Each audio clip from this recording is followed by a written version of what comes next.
Supreme Court has sought Tamil Nadu government's response on a plea against certain inscriptions on Periyar statues across the state.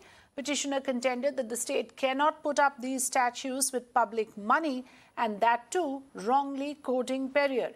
PIL sought direction to remove the aesthetics in inscriptions, approached Supreme Court after Madras High Court had dismissed the PIL while emphasizing the right to propagate views, questioning the existence of God. Public money. None of the statues, most of the statues were constructed with the money, parties' money and people's money, not government fund. And further, the Constitution allows us to have our views. The Constitution, Article 25, categorically and clearly says that freedom of conscience.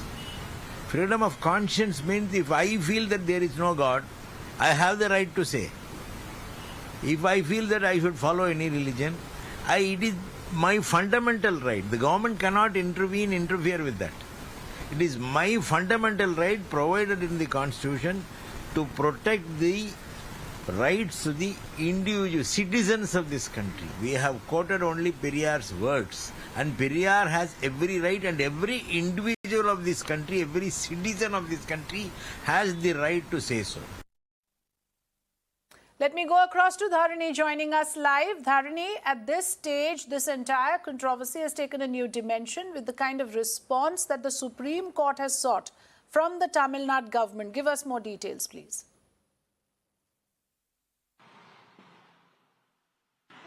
Frida, this PIL was once rejected in the Madras High Court. So after getting rejected in the, getting dismissed in the Madras High Court, the petitioner has gone to the Supreme Court of India now. So now the Supreme Court has sought a response from the Tamil Nadu government on this matter. So the PIL is basically, demanding, the Supreme Court to direct the Tamil Nadu government to remove all the atheistic inscriptions on Periyar statues across Tamil Nadu. So, Periyar, there are like hundreds of Periyar statues across Tamil Nadu, and in most of these statues, atheistic inscriptions will be there. So, all through his life, Periyar was an atheist, and he was propagating atheistic, ideas, all through his life. So, wherever his statue is, in most of the places, the atheistic inscriptions are still there. So, this PIL is seeking the Supreme Court to direct the Tamil Nadu government to, remove all those, inscriptions.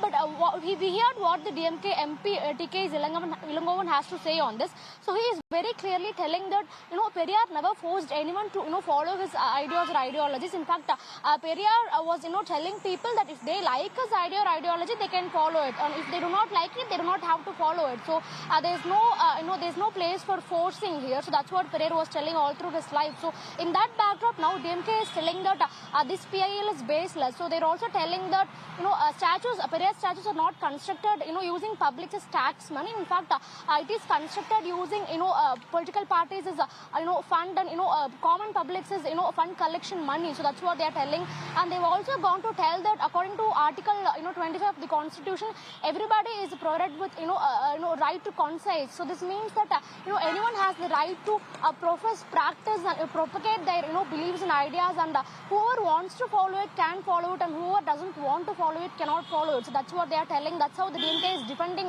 their point of view. So we'll have to see how the Tamil Nadu government is going to officially, respond to that in the Supreme Court, because, they're talking in bites like this, but when they're officially responding, to this PIL, we'll have to see what kind of words they're going to use. So that is something we have to look forward to.